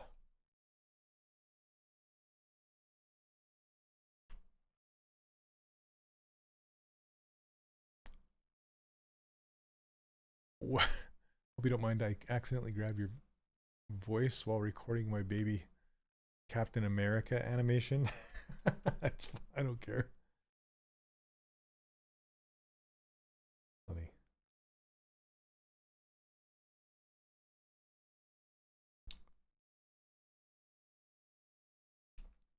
Hello there and welcome.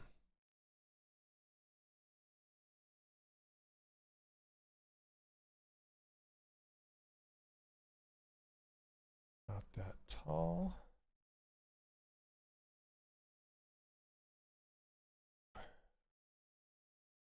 Hey, William, welcome.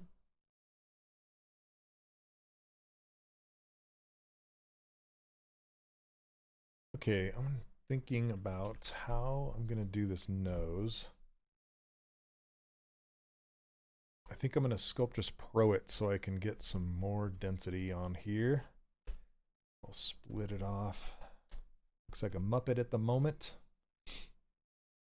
So, because I was thinking about dragging this up and making the 3 points like this, but it's not going to give me enough. Use a star for the nose. It's too sharp, not enough polygons, not organic enough. Thanks for the suggestion. It's in the 3D character Discord. I don't have a YouTube channel or anything. Ah.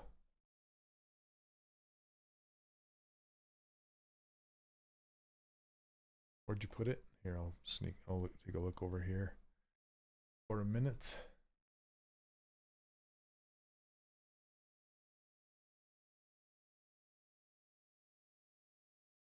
Where did you put it?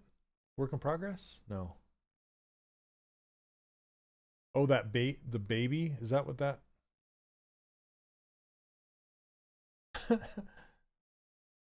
Oh, nice. Okay. Yeah. This baby right here. I can hear my voice now. Nice. That's great. Yeah, that's awesome. Nice work.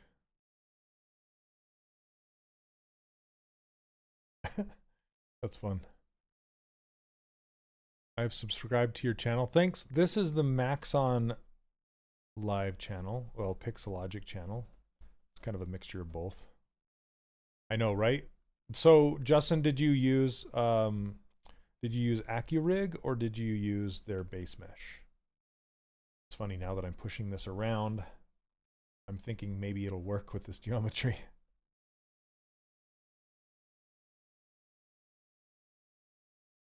Just turned on AccuCurve to get this sharper.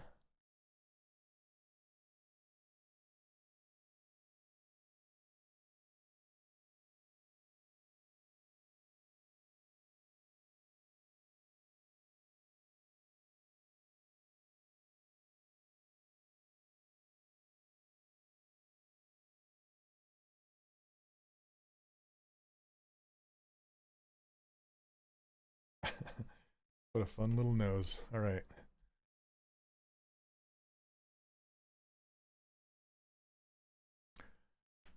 Officially part of the club now. Yay. Does that mean you just picked up the workshop? That's awesome. Thank you.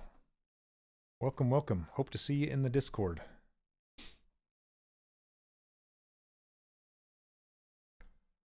Okay.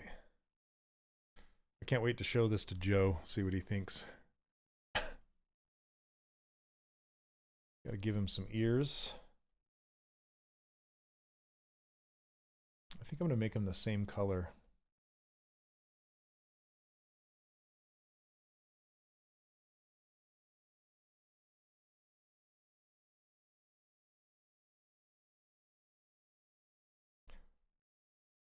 I'm confused. How do you get sound while animating? It depends on how you're animating, Will. Like in Character Creator or somewhere else? I think Justin just recorded his screen while playing that animation. And that's why it caught my voice. Am I right, Justin?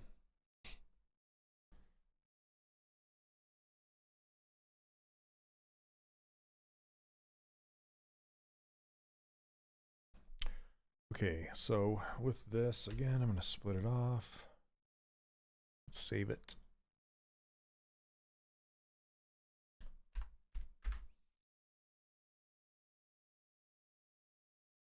But I believe you can import audio into Character Creator. You can also, record your own voice if you want.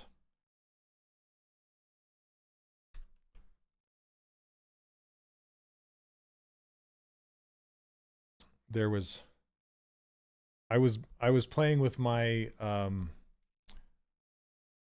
my caricature over in Character Creator, and I was driving it with my iPhone. That was a lot of fun. I don't know if I can show that during my live stream or not. I could try.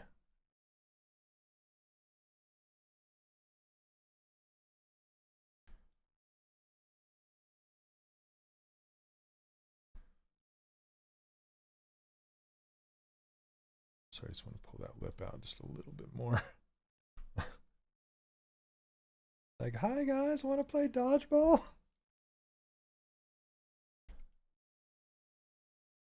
Okay.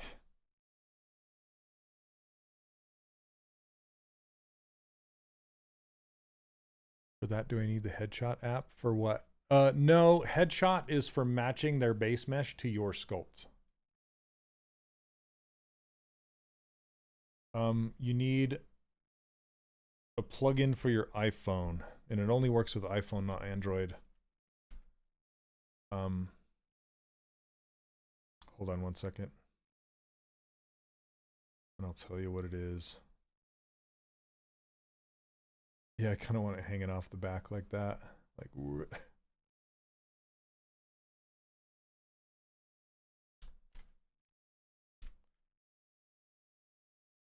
so let's see. Let me open up my caricature again. You have a droid. Yeah, that it won't work with that, but you can use AccuFace that works with a webcam. If you have a 2070 video card, it has to have NVIDIA RTX or higher. Let's see.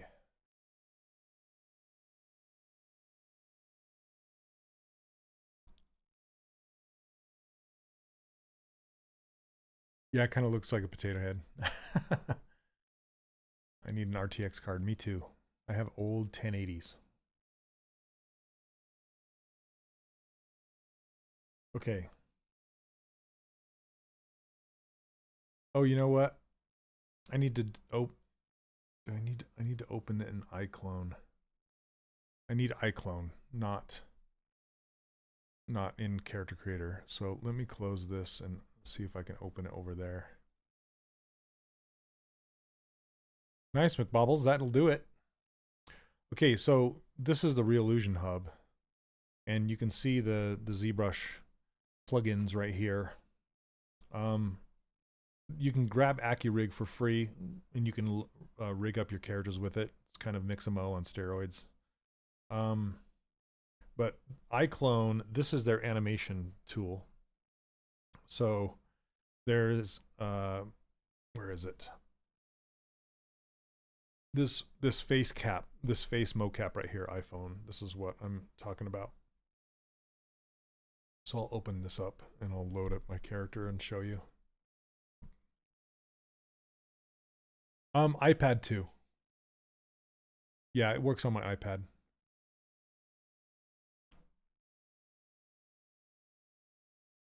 I gotta give him this guy little fingers too, his little stubby, little stubborn fingers.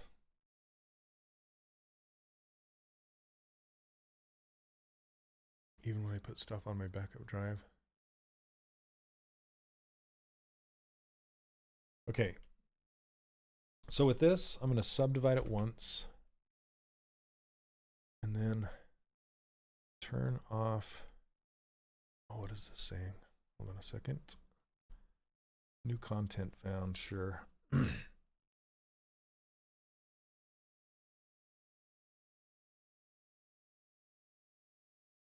Oh, I don't have my, I only have the Josh. That'll be weird to see me driving her around with my face.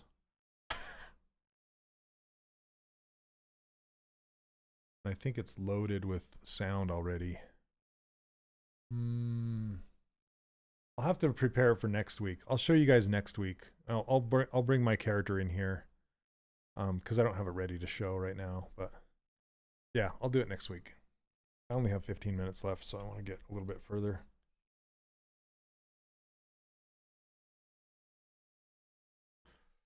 Yeah, including ZBrush, right? Okay, let's see. I'm gonna get turn dynamic off. Then I like to use my chisel brush.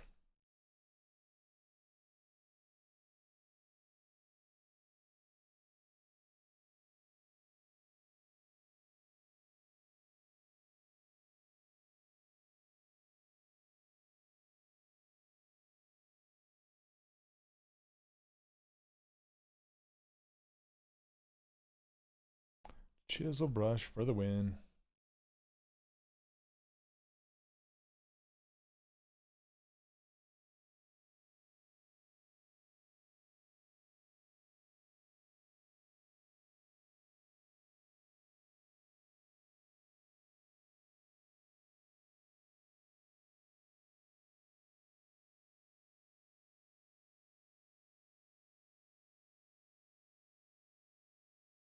Let's do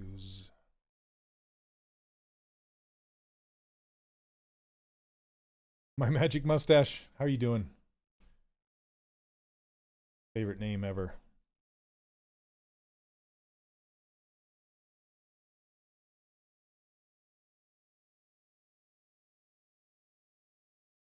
Reminds me of a comedian.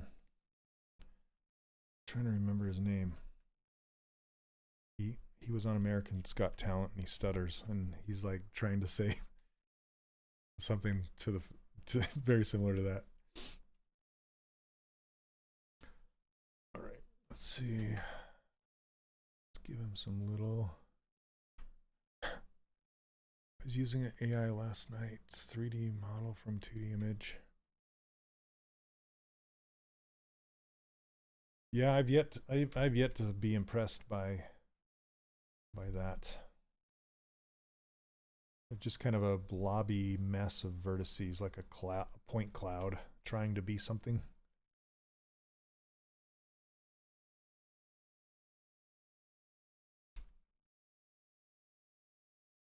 Okay, I'm gonna apply. Well, I'm gonna put a toy.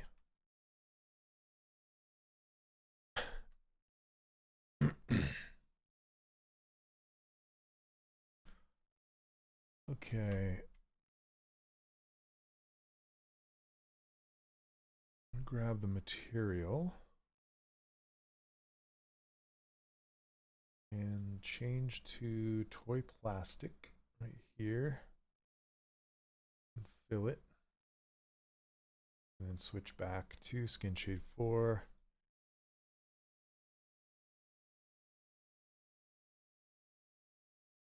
There we go. This is funny.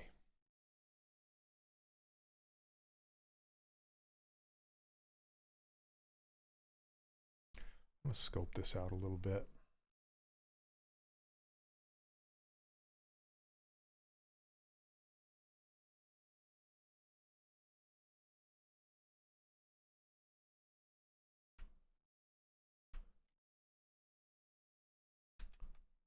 Try that again.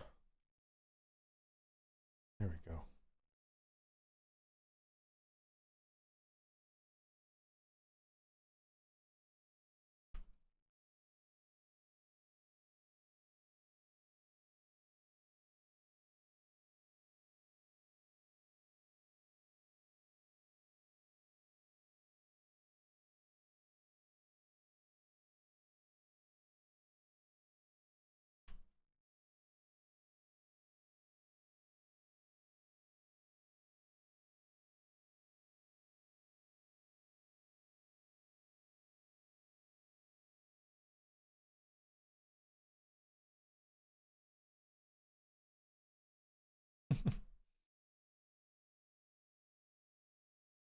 Looks like his head is a little skinnier up top, and it like kind of is wide out here. So I kind of want to do that.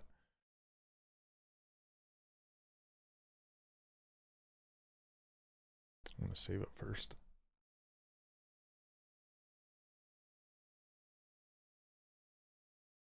Okay, I'm going to try something with this. So what you can do is just making sure perspective is off. I just kind of want to blend, go a lower subdivision level. And then blur this mask out. Invert it. So just have the top of his head. Then select the hair. So with that still being masked, I'm going to turn on the pizza boxes, as Paul Gabry likes to call it. And then clear everything. I only want to move the hair and the head. Basically stick the gizmo right in the center here. And scale it on the X. Oops. Just want to reset this gizmo. Looks like it's not centered. So I'm going to put it, send it home, and then drag it up just to make sure it's centered. Okay. There we go. See how it's only moving the top of his head with the hair? That's a little trick. Okay.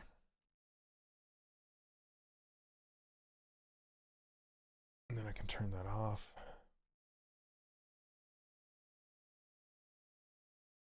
Very topo UV layout stuff. Yeah.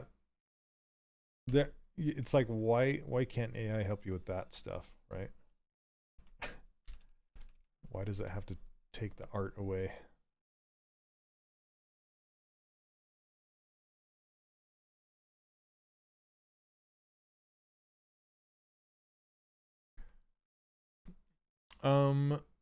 Probably already asked this question, but what the effect AI will have on 3D artists in the future? I have no idea. Especially that there are AI 3D stuff coming out. Like, yeah, I couldn't tell you. All I can do is just kind of check it out. Wait and see. Did you see Ian doing a hangout on the first to sculpt an ornament? I did, Leonard. I did. Yeah. I might do that. I might hop in.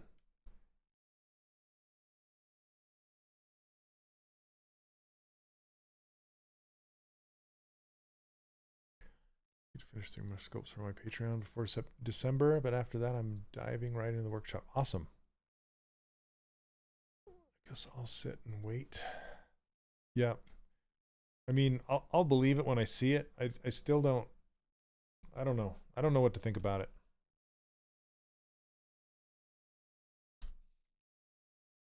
But I can't see it doing anything other than point clouds.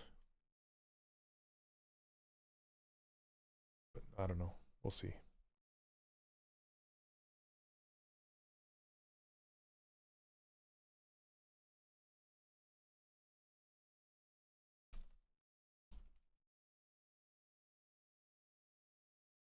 Okay. It's great meeting you at the summit. I'm between gigs at this strike, so I'm diving back into your workshop after today's stream. Awesome. Thanks again for everything. You are absolutely welcome, Howie. Make sure you're on the Discord too. You can hang out.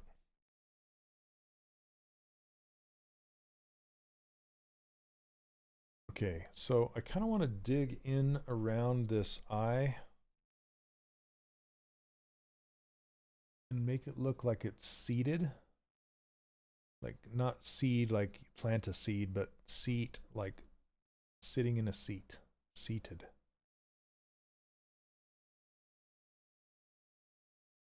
Like it has a home. Go to your home, eyeball.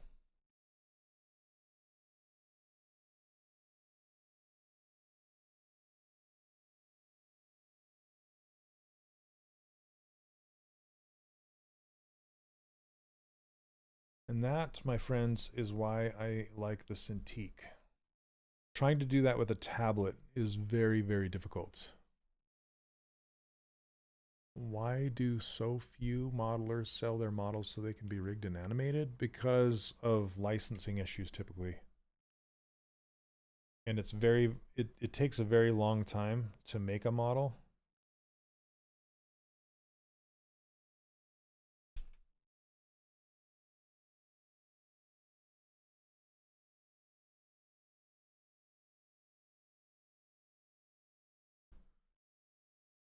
Using your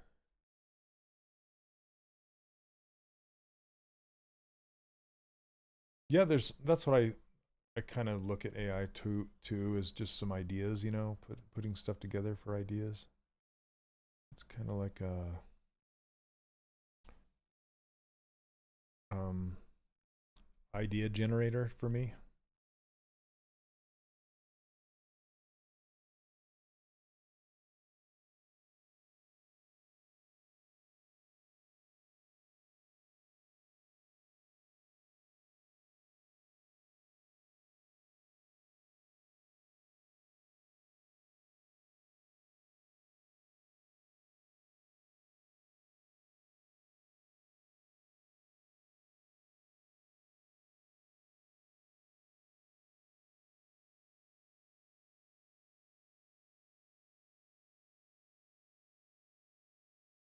Okay, and this cylinder is too perfect. So I'm going to isolate it, split it off, so I can. Where did the rest go?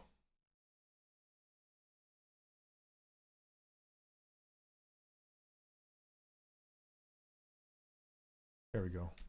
I wanted to mask it, not hide it. Okay, there we go.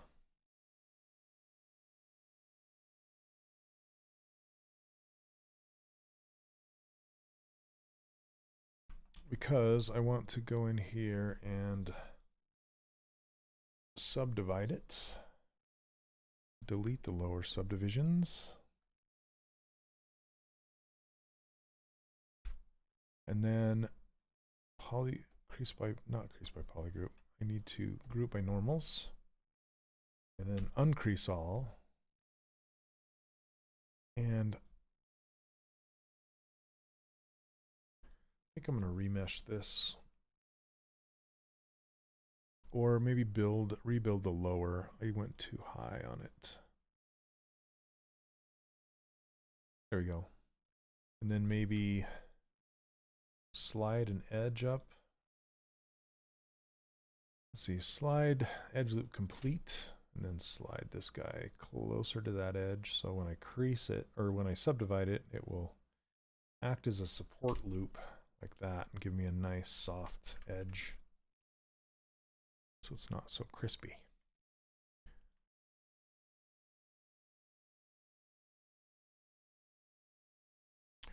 Yeah, cup creations, that's the same with Pinterest. It's just full. Kind of can't get away from it anymore. Even if you wanted to.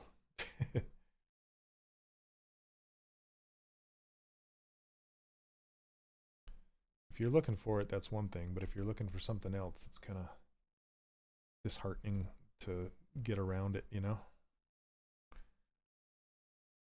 And I honestly don't have anything against it. I just wish it would compartmentalize itself.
I think I'm looking up a little more.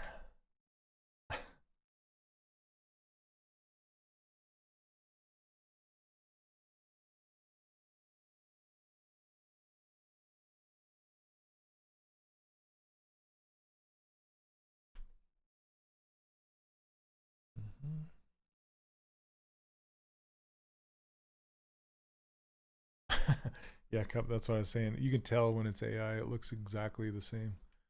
It's funny they used to say the same thing about digital art back in the day as they do about, yeah, it's so true. It's so true. It's like, all you see is digital art. There's no real art. It's true.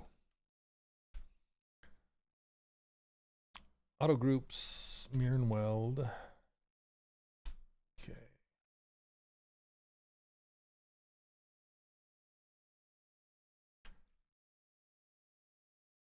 All right, I'm gonna try something, show you guys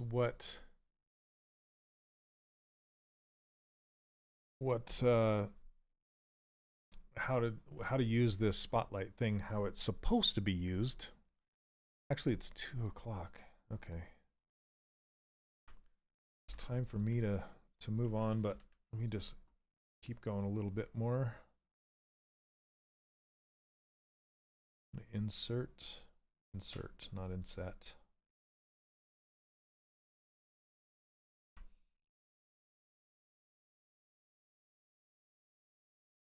Lied.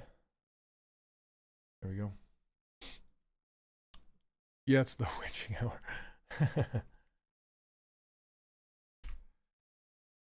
Okay, so I can apply this and then subdivide it a couple more times. Maybe one more time. Okay, so what I can do with this guy now is I can turn spotlight projection back on, scale this guy up, and just kind of turn the opacity down so I can see, and then float the belt over the belt. Let's line it up.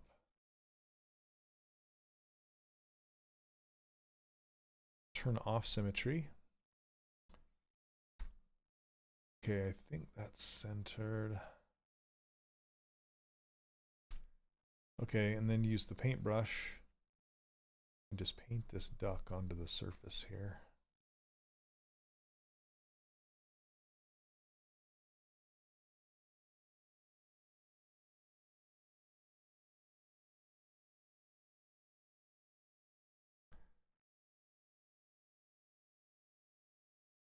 Okay, let's see.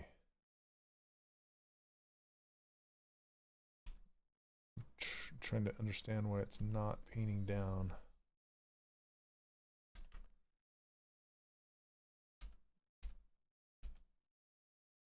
You see, poly paint is active. No? Gotta. Oh, gosh dang, material is on. That's why. Okay. See, I was painting material, not. Okay. I've done that so many times. RGB. There we go. Let's try this again.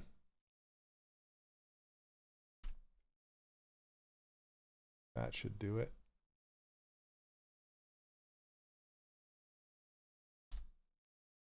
There we go. Okay, funny.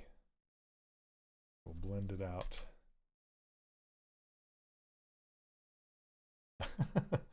Okay, so now we have it like basically stamped down onto here, and then I can just kind of smooth out the poly paint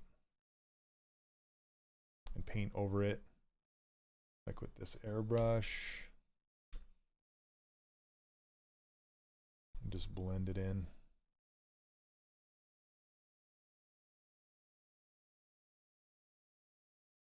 Israel.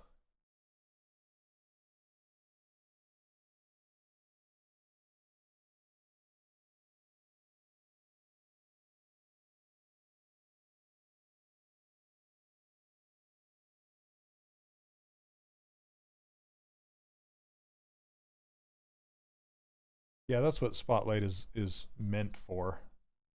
Its original conception was for transferring images from down to your object like that. And then you can come in here and paint this and clean it up and do whatever you want with it, you know.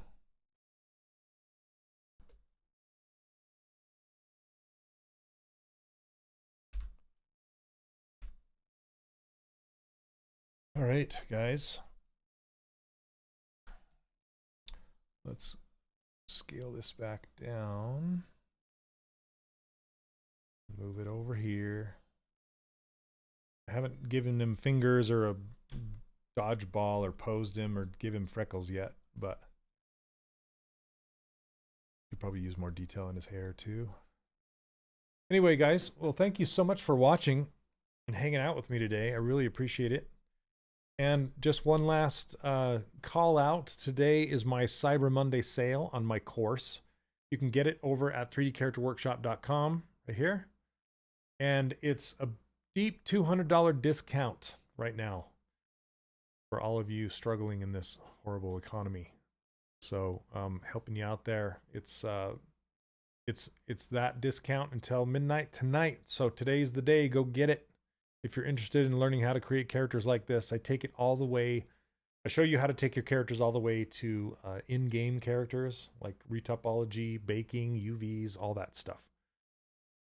So if you're interested, do it. Come join us. It'd be awesome. All right, you guys. Thank you so much. We will catch you all next Monday. All right. Have a great week, everybody. We'll see ya.